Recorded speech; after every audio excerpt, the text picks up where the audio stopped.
اعوذ باللہ من الشیطان الرجیم بسم اللہ الرحمن الرحیم سورۃ انزلناها وفرضناها وانزلنا فيها آیات بینات لعلکم تذکرون۔ یہ سورہ نور ہے، 18ویں پارے کی یہ دوسری سورت ہے۔ اس سے سورت میں عورتوں سے متعلق مسائل زیادہ بیان کیے گئے ہیں۔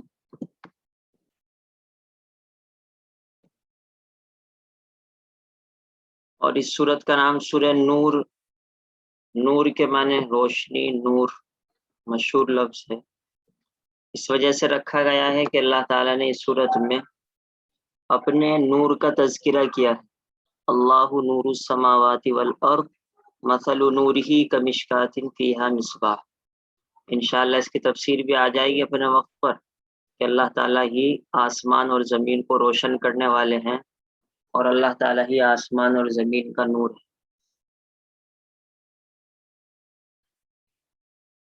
سورہ یہ ایک سورت ہے، انزلناہا ہم نے اس کو نازل کیا ہے، وفرضناہا اور ہم نے اس کو یعنی اس کی باتوں کو مقرر کیا ہے،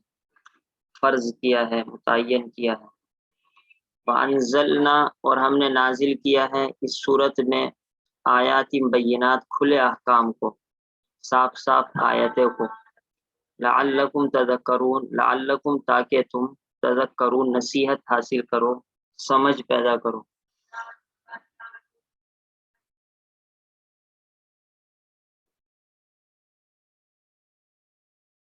سورہ نور کی اہمیت،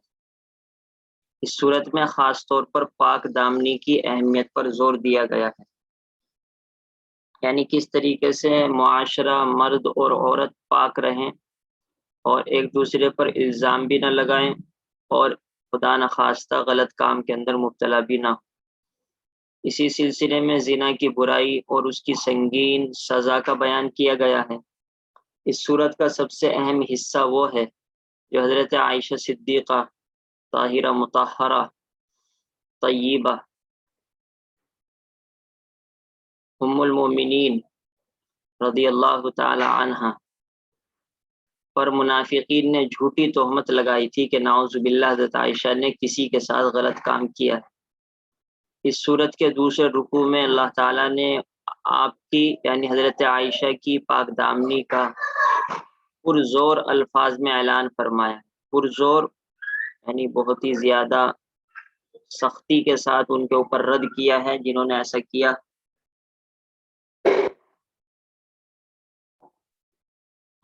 اللہ تعالیٰ نے اس صورت کو اس انداز سے شروع فرمایا جس سے اس صورت کے آنے والے مضامین کی پوری اہمیت پورے طور پر واضح ہو جاتی ہے، واضح فرمائی گئی۔ ارشاد ہے کہ وہ صورت ہے جس کو ہم نے نازل فرمایا ہے۔ اب یہاں پر یہ سوال پیدا ہوتا ہے کہ ساری ہی صورت اللہ تعالیٰ نے نازل کی ہے، تو خاص اس صورت کے بارے میں یہ کیوں فرمائیں کہ یہ صورت ہم نے نازل کی ہے؟ تو اس کا جواب یہ ہے کہ اس صورت کے اندر اللہ تعالیٰ نے بہت اہم امپورٹنٹ احکام اور حکم رولز بیان کیے ہیں۔ اس وجہ سے ان کی اہمیت دلانے کے لیے کہا دیکھو یہ ہم نے نازل کیے ہیں، یہ مت سمجھنا کہ یہ کسی کی اپنی رائے ہے، یہ مت سمجھنا یہ کوئی عالم اپنی طرف سے بتلا رہا ہے، اللہ نے نازل کیے ہیں تو ان کو ماننا اور ان کو دل سے یقین کرنا۔ تو اس کا جواب یہی لکھا ہوا ہے، خاص طور پر اپنی طرف منسوب فرما کر یعنی اپنی طرف اس کو جوڑ کر، انزلنا ہم نے نازل کیا، سورۃ انزلناها یہ صورت ہے ہم نے اس کو نازل کیا ہے، تو یہ لفظ بڑھا کر اس کی اہمیت بڑھائی ہے، نہیں تو تمام ہی صورت اللہ تعالیٰ نے نازل فرمائی ہے۔ اس کے بعد فرمایا وفرضناها بھی کے معنی یہ ہے کہ ہم نے اس کے مضامین کو، اس کی آیتوں کو، اس کے احکام کو مقرر کیا ہے، یعنی اس پر عمل کرنا ضروری ہے، یہ مطلب ہے وفرضناها کا۔ تو اس پر بھی یہی سوال پیدا ہوتا ہے، پورا قرآن کریم اللہ تعالیٰ نے جو نازل کیا ہے اس پر عمل کرنا تو ضروری ہے، تو خاص اس صورت ہی کے شروع میں کیوں فرمایا؟ اس کا جواب بھی وہی ہے کہ اس صورت کے اندر بہت اہم باتیں بیان کی گئی ہے، اس وجہ سے اللہ تعالیٰ نے شروع ہی میں تنبیہ فرما دی، دیکھو اس صورت کو پڑھو گے تو عمل کی نیت سے پڑھنا اور اللہ تعالیٰ کی طرف سے پیغام سمجھ کر پڑھنا، اور فرمایا کہ اس صورت میں ایسے احکامات آرڈرز جن کی اطاعت کرنا لوگوں پر ضروری ہے، اور اس کی آیتیں ایسی واضح ہیں جن کا سمجھنا مشکل نہیں، آیات بینات، یعنی ایسا نہیں ہے کہ کوئی آدمی یہ کہے کہ یہ تو سمجھ میں ہی نہیں آتی، اس پر کیسے عمل کریں،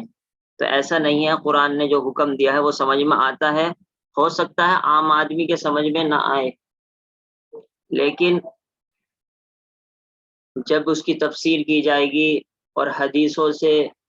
اس کا مطلب نکالا جائے گا اور دوسرے علماء اس کا مطلب بیان کریں گے تو پھر اس کی آیتیں بالکل صاف واضح ہو جاتی ہیں۔ اس وجہ سے یہ نہ کہنا چاہیے کہ ہماری تو یہ سمجھ میں نہیں آتا تو واضح کیسے ہو گئی،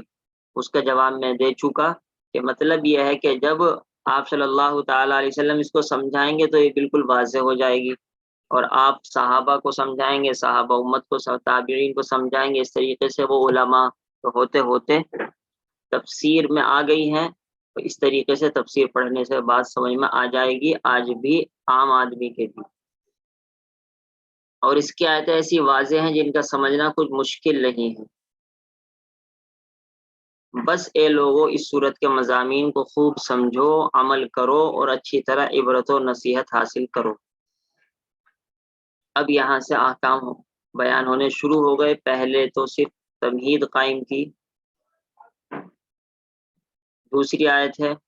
الزانیۃ والزانی فجلدوا کل واحد منہما مئۃ جلدہ ولا تأخذکم بہما رأفۃ فی دین اللہ ان کنتم تؤمنون باللہ والیوم الآخر ولیشہد عذابہما طائفۃ من المؤمنین۔ الزانیۃ زنا کرنے والی عورت، آخر میں تا آتا ہے تو وہ عورت کے لیے استعمال ہوتا ہے، اور آخر میں تا نہ ہے تو وہ مرد کے لیے استعمال ہوتا ہے، والزانی اور زنا کرنے والا مرد،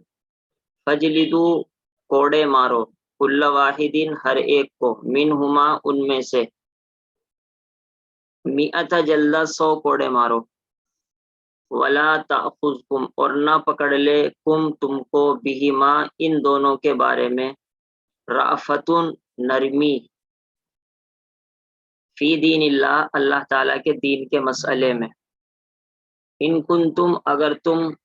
تؤمنون باللہ اللہ تعالیٰ پر یقین رکھتے ہو اور آخرت پر یقین رکھتے ہو، ولیشہد اور چاہیے کہ عذابہما ان دونوں کی سزا کے وقت حاضر ہوں، طائفہ ایک جماعت، من المؤمنین مسلمانوں کی۔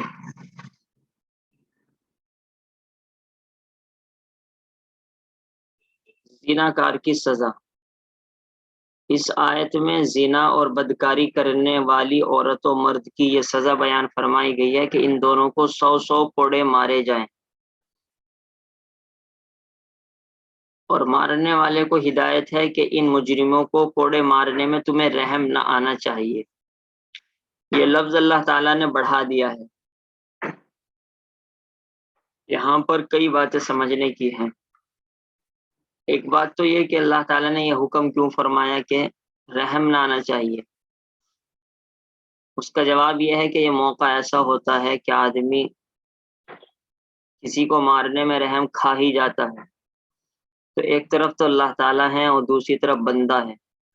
تو آدمی بندے کی رعایت کرے یا اللہ تعالیٰ کی رعایت کرے، جو اللہ تعالیٰ کا سچا بندہ ہوگا وہ تو یقیناً اللہ تعالیٰ ہی کی رعایت کرے گا، رعایت کا مطلب اللہ تعالیٰ ہی کا حکم مانے گا، تو اس وجہ سے کیونکہ موقع رحم دلی کا تھا، اللہ تعالیٰ نے اس کے اوپر تنبیہ فرمائی کہ ایسا مت کرنا کہ ترس کھا کر چھوڑ دو، یا کم از کم سزا دو، یعنی 100 کے بجائے 50 دے دو، 70 دے دو، ایسا نہیں ہونا چاہیے، بلکہ جو سزا اللہ تعالیٰ نے مقرر کی ہے وہ پوری پوری دینی چاہیے۔ دوسری بات یہاں پر ایک اہم بات جو سمجھنے کی ہے وہ یہ کہ آپ سب جگہ قرآن کریم کی آیتوں میں پڑھتے ہیں اللہ تعالی رحیم ہے، رحم کرنے والے ہیں، رحم کرنے والے ہیں، لیکن آخر اللہ تعالی نے اس کی سزا اتنی سخت کیوں مقرر کی کہ ایک تو 100 کوڑے مارے جائیں، پھر 100 کوڑوں کے اندر یہ بھی کہا کہ مارنے والا بالکل ترس نہ کھائے، ایسا نہیں ہے کہ چھوڑ دے، پھر یہ بھی کہا کہ سب کے سامنے لا کر مارو، ایسا نہیں ہے کمرے میں بند کر کر کہیں مار دو۔ یہ سب سختیاں ہیں، ہر آدمی سمجھ سکتا ہے یہ سختیاں ہیں، اور اس میں ذلت بھی ہوگی، جس کے اوپر یہ سزا جاری ہوگی تکلیف بھی ضرور ہوگی، اور آپ کو وہ مسئلہ بھی آ جائے گا کہ اگر خدا نخواستہ کہ زنا کرنے والا شادی شدہ مرد ہے یا عورت ہے تو اس کو تو پتھر مار کر دنیا ہی سے رخصت کر دیا جائے گا، یعنی زندہ، یعنی مار دیا جائے گا اس کو۔ تو آخر اتنی سختی کیوں کی گئی اللہ تعالیٰ کی طرف سے؟ نعوذ باللہ، نعوذ باللہ، ہم یہ تو نہیں کہہ سکتے اللہ تعالیٰ کا یہ حکم غصے کے اندر ہے، اور نعوذ باللہ اللہ تعالیٰ بس جوش کے اندر ایک بات کہہ دیا، یہ تو کفر ہے اگر کوئی یہ کہہ رہا ہے یہ اس طرح کی بات ہے۔ تو اس کا جواب ایک ہی ہے کہ زنا اتنا بھیانک، اتنا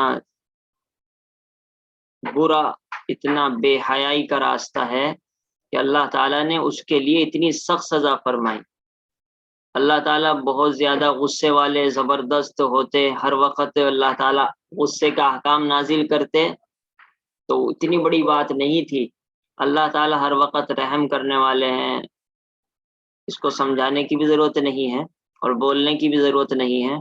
لیکن اس پر بھی اللہ تعالیٰ نے اتنی سخت سزا فرمائی، اس کے باوجود اس سے اندازہ ہوتا ہے کہ یہ کتنی بڑی بے حیائی ہے کہ جس کی وجہ سے اللہ تعالیٰ اتنے سختی میں آ کر اتنے سخت احکام نازل فرما رہے ہیں۔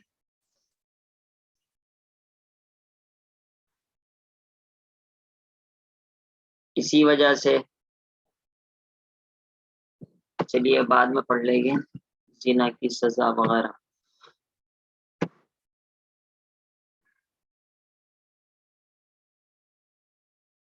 اور سزا دیتے وقت اس کا بھی خاص خیال رکھا جائے کہ لوگوں کے مجمع میں کوڑے مارے جائیں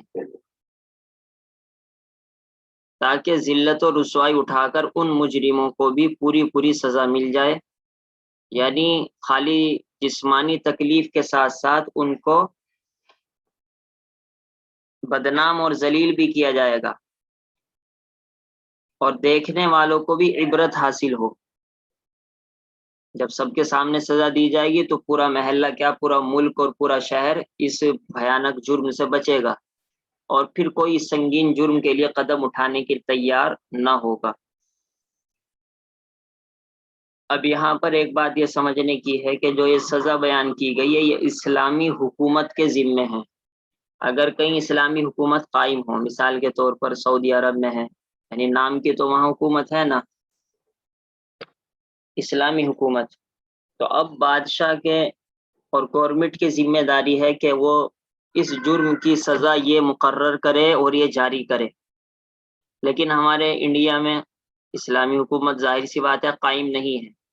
تو اگر ہمارے سامنے اس طرح کا کوئی کیس آ جاتا ہے تو کوئی محلے کے چند لوگ مل کر یا بڑے خاندان کے مل کر یہ سزا جاری کر دیں، اس کی اجازت نہیں ہے، کیونکہ اس کا تعلق اسلامی حکومت سے ہے، بادشاہ سے ہے، بادشاہ قاضیوں کو حکم کرتا ہے، وہاں کے ہر آدمی، شہر کے جو گورنر ہوں گے وہ یہ حکم جاری کریں گے، عام آدمیوں کو مل کر یا تنہا کسی عام آدمی کو اس سزا کو جاری کرنے کی اجازت نہیں ہے۔ ایک تو اچھی طریقے سے سمجھ لیجئے۔ دوسرے یہ کہ اگر خدا نخواستہ کوئی ہمارے زمانے میں انڈیا میں جہاں اسلامی حکومت نہیں ہے ایسی حرکت کرتا ہے تو یقیناً جرم تو ہے ہی، اس میں کوئی شک کی بات نہیں، تو اس کو جب تک کہ مسئلہ چھپا ہوا ہے تو چھپایا جائے گا اور اس کے گناہ کو ظاہر نہیں کرنا چاہیے۔ حدیث شریف میں ہے کہ جس نے کسی کے گناہ کو، عیب کو چھپا لیا، ایسا ہے جیسے اس نے زندہ دفن کی گئی ہوئی لڑکی کو زمین سے نکال کر اس کو دوبارہ زندگی دے دی ہو، تو اس طریقے سے چھپانا چاہیے اور سمجھانا چاہیے۔ لیکن خدا نخواستہ اگر کوئی کھلے عام ایسا کرتا ہو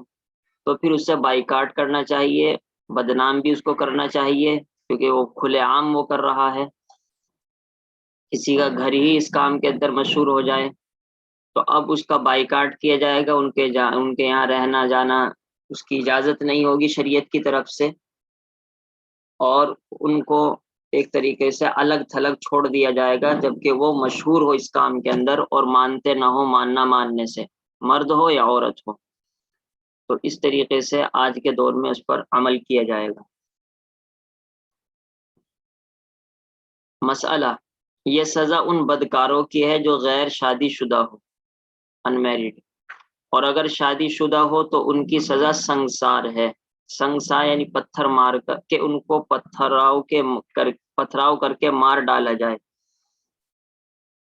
چنانچہ بخاری شریف میں حضرت عبداللہ بن عباس رضی اللہ تعالیٰ عنہما سے مروی ہے کہ اگر زناکار شادی شدہ ہو تو اس کو سنگسار کیا جائے گا،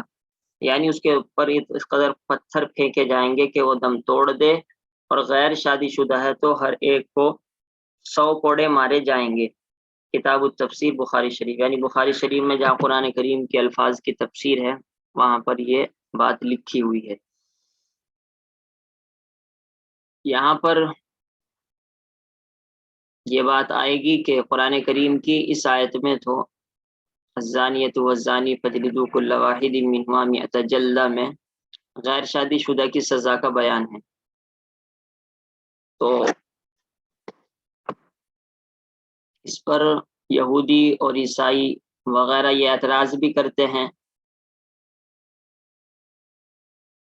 کہ جو یہ بیان کیا جاتا ہے کہ شادی شدہ کی سزا پتھر مار کر اس کو ہلاک کر دینا، یہ قرآن میں ہے ہی نہیں، تو نعوذ باللہ یہ غلط سزا ہے، اسلام کی یہ سزا ہے نہیں۔ تو اس کا جواب یہی ہے کہ ظاہر سی بات ہے، اسلام صرف قرآن کا تو نام ہے نہیں، اسلام تو قرآن اور حدیث دونوں کا نام ہے، اور حدیث میں اس کی صاف صاف سزا ذکر کی گئی ہے۔ آپ صلی اللہ تعالی علیہ وسلم نے بھی ایسے کرنے والے کو پتھر مار کر ہلاک کروایا، اس کے بعد صحابہ نے اسی طریقے سے ایسے کرنے والے کو پتھر مار کر ہلاک کروایا، بلکہ عورت کے ساتھ بھی یہ معاملہ کیا گیا۔ جب عورت نے اقرار کیا اس بات کا کہ ہاں میں نے ایسا کیا ہے، تو اللہ تعالیٰ کی طرف سے یہ سزا آپ صلی اللہ تعالیٰ علیہ وسلم نے بھی جاری کی اور صحابہ نے بھی جاری کی، بڑے بڑے صحابہ۔ تو اسلام صرف قرآن کا نام نہیں بلکہ قرآن اور حدیث دونوں کا نام ہے، قرآن اور سنت دونوں کا نام ہے،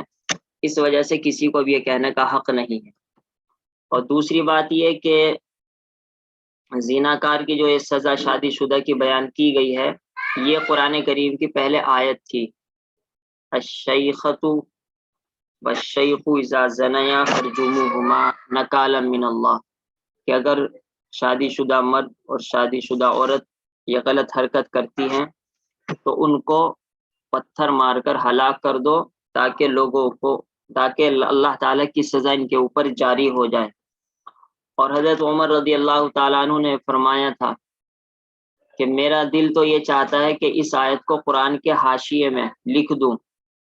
سائیڈ میں لکھ دوں، تاکہ جب قرآن کریم کی یہ آیت پڑھے سورہ نور کی تو ساتھ ساتھ وہ آیت بھی پڑھ لیں کہ ہاں یہ بھی ایک قرآن کی آیت تھی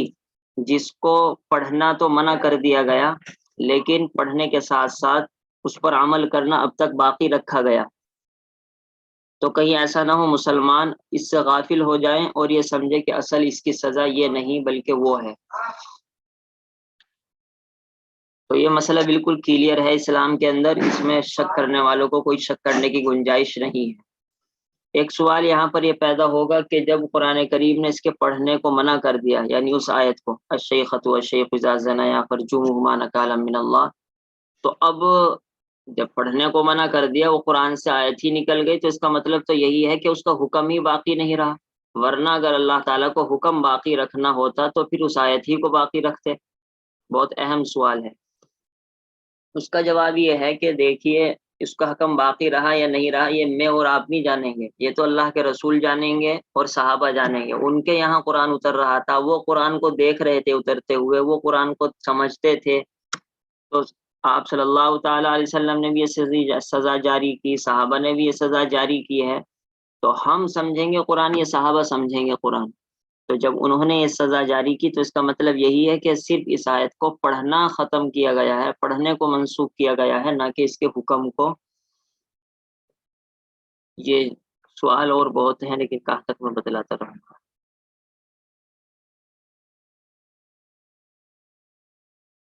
تھوڑا ترجمہ دیکھ لیجئے۔ زنا کرنے والی عورت اور زنا کرنے والا مرد، سو ان میں ہر ایک کے 100 درے مارو، درے وہی کوڑے، اور تم لوگوں کو ان دونوں پر اللہ کے معاملے میں ذرا رحم نہ آنا چاہیے۔ یہ لفظ بہت اہم ہے کیونکہ اللہ تعالیٰ تو رحیم ہے، اور یہ کہہ رہے رحم نہ کھاؤ، اس کا مطلب ہے بہت ہی حد سے نکل گئی، یہ جرم حد سے نکل گیا اگر تم اللہ پر اور قیامت کے دن پر ایمان رکھتے ہو۔ یہ ایک اہم بات ہے کہ اللہ تعالیٰ کے حکم پر عمل کرنے کے لیے آدمی اس چیز کو ذہن میں رکھے کہ میں اللہ کا بندہ ہوں، لوگوں کا بندہ نہیں ہوں۔ بعض مرتبہ آدمی اپنے آپ کو اچھا کرنے کے لیے کہ اس کی اچھی عادت ہے، اور بعض مرتبہ غیر مسلموں کے سامنے اپنے اخلاق ظاہر کرنے کے لیے، بعض مرتبہ لوگوں کے سامنے اپنے آپ کو اچھا ظاہر کرنے کے لیے جھوٹ بول دیتا ہے، کسی کی ہاں میں ہاں ملا دی، چاہے وہ غیبت ہی کر رہا ہو، کسی کے سامنے بس اس کو یہ یقین دلانے کے لیے کہ اسلام کوئی سختی والا مذہب نہیں، وہ جھوٹ تک بول دیتا ہے۔ بعض مرتبہ بے پردہ ہو جاتی ہے عورت، یا مرد بے پردہ ہو جاتا ہے، مقصد صرف ہوتا ہے کہ لوگ ہمیں سمجھے کہ ان کے یہاں تو بہت آسانی ہے، ان کے اندر کوئی سختی نہیں ہے۔ تو اس آیت سے ان کو سبق لینا چاہیے۔ اگر ایسے ہی اسلام ڈھیلا مذہب ہوتا تو یہاں بھی یہ کہہ دیا جاتا ہے کہ دیکھ لو چلو بھائی، اگر دنیا والے منع کریں گے تو رہنے دینا سزا کو، یہ چھپ چھپا کر کئی کمرے میں جا کر بند کر کے دے دینا۔ صاف صاف اللہ تعالیٰ نے کھول کر کہا ہے، اور اللہ تعالیٰ کو پتا تھا کیسے کیسے حالات آئیں گے، پوری دنیا اسلام کی مخالفت ہو جائے گی۔ آج جہاں پر یہ اسلام کا حکم نافذ ہوا ہے افغانستان میں، تو وہاں دیکھ لیجیے ساری دنیا مخالف ہے، لیکن وہی بات ہے کہ اللہ تعالیٰ کے دین کے معاملے میں رحم نہ کھاؤ اگر تمہیں اللہ پر اور آخرت پر ایمان، اگر ایمان نہیں ہے تو پھر بن جاؤ نہیں جیسے۔ تو اس سے ہم کو بھی سبق ملنا چاہیے۔ ہم بعض مرتبہ بے پردگی کر دیتے ہیں، اور بعض مرتبہ ہم ہاں میں ہاں ملا کر جھوٹ اور دوسرے کی غیبت اور بہت ساری چیزیں، صرف اس وجہ سے کہ بھائی ہم سخت نہیں ہیں، ہم تو نرم ہیں، جو جیسا کہتا ہے ویسا کر لیتے ہیں۔ یہ کوئی اسلام نہیں ہے۔ جو اللہ کا حکم ہے اس پر عمل کرو، جہاں ٹھیک ہے نرمی ہے وہاں نرمی کی جائے گی، جہاں سختی ہے وہاں سختی کی جائے گی۔ اصل اللہ تعالیٰ ہے، نہ نرمی کوئی چیز ہے، نہ سختی کوئی چیز ہے، نہ بندے کوئی چیز ہے، نہ مخلوق کوئی چیز ہے، نہ دنیا کوئی چیز ہے، اصل اللہ تعالیٰ ہے۔ اللہ تعالیٰ جو کہیں گے وہ کرو، بس بات ختم ہے۔ یہ بہت اہم بات ہے، شاید یہ بات آج کے دور میں بیان کرنے والے بھی کم ملیں گے۔ وَلْيَشْهَدْ عَذَابَهُمَا طَائِفَةٌ مِّنَ الْمُؤْمِنِينَ، اور دونوں کی سزا کے وقت مسلمانوں کی جماعت کو حاضر رہنا چاہیے۔ یہاں پر بھی یہی ہے کہ ٹھیک ہے ایک حد تک تو آدمی کو چھپایا جاتا ہے، جب اسی نے حدیں پار کر دی ہوں اور وہی اپنی بے شرمی کی انتہا کو پہنچ چکا ہو تو پھر اس کو ذلیل بھی کیا جائے گا۔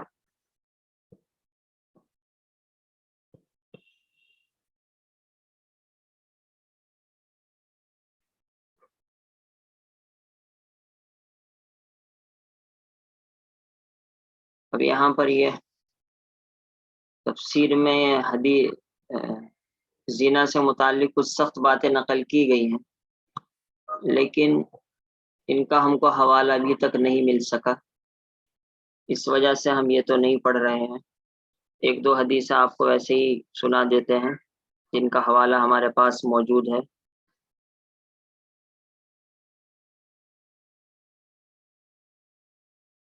ایک حدیث شریف میں ہے کہ 3 آدمی ایسے ہیں جن سے اللہ تعالی نفرت کرتے ہیں، بغض کرتے ہیں۔ ان میں سے ایک وہ ہے جو شادی شدہ ہو اور اس کے بعد بھی زنا کرے۔ ان تینوں آدمیوں سے اللہ تعالیٰ بہت ہی زیادہ نفرت کرتے ہیں۔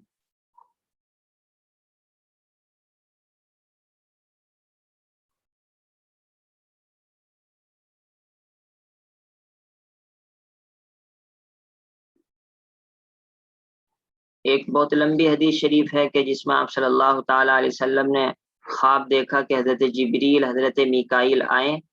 اور ان کو جنت اور جہنم کی سیر کرائی آپ صلی اللہ تعالی علیہ وسلم کو. تو اس میں بہت سے مقامات دیکھے، بہت سے لوگوں کی حالتوں کو دیکھا. اس میں یہ بھی دیکھا کہ ایک گھر ہے، ایسا ہے جیسا کہ تندور ہوتا ہے، یعنی جس میں نان بناتے ہیں ہوٹلوں پر، اس طرح کا ہے، اور اس میں آگ جل رہی ہے. اعلیٰ ضیق و اسفلہ واسع،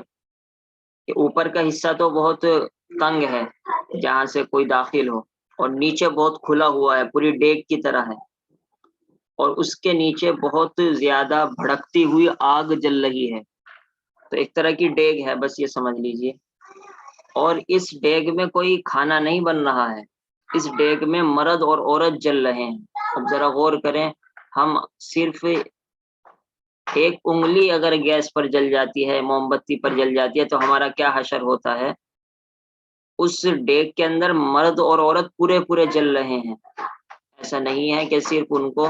وقتی طور پر ڈال دیا گیا، اور ایسا نہیں ہے کہ انہوں نے صرف ڈیگ کے ہاتھ لگایا ہے، اور ایسا نہیں ہے کہ صرف ان کو ڈیگ میں گرم پانی کر کے پلایا جا رہا ہے، بلکہ مرد اور عورت کو ہی پکایا جا رہا ہے. اور دوسری بات ہے وہ ننگے ہیں. جب بھی نیچے سے آگ تیز چلتی ہے تو وہ ایک دم ابل کر باہر آتے ہیں. جیسے ہمارے یہاں بھی کوئی کھانا بن رہا ہو تو اس میں جب کھدا لگتا ہے تو ایک دم وہ کھانا سبزی جو بھی کچھ ہوتی ہے باہر آنے کو ہوتی ہے. اس کا مطلب ہوتا ہے بہت زیادہ کھانا پک چکا ہے. تو وہ اس ڈیگ سے باہر نکلنے کے لیے تیار ہو جاتے ہیں، اتنی تیز وہ جل رہی ہوتی ہے آگ اس کے نیچے، لیکن ایک دم اللہ تعالیٰ اس کو ہلکی کر دیتے ہیں، پھر وہ اندر چلے جاتے ہیں. پھر دوبارہ آگ بہت زیادہ تیز ہوتی ہے اور پھر وہ ایک دم بھڑکتے ہوئے باہر نکلتے ہیں، ننگے مرد ننگی عورتیں، اور پھر دوبارہ اسی طریقے سے ہلکا ہو جاتا ہے.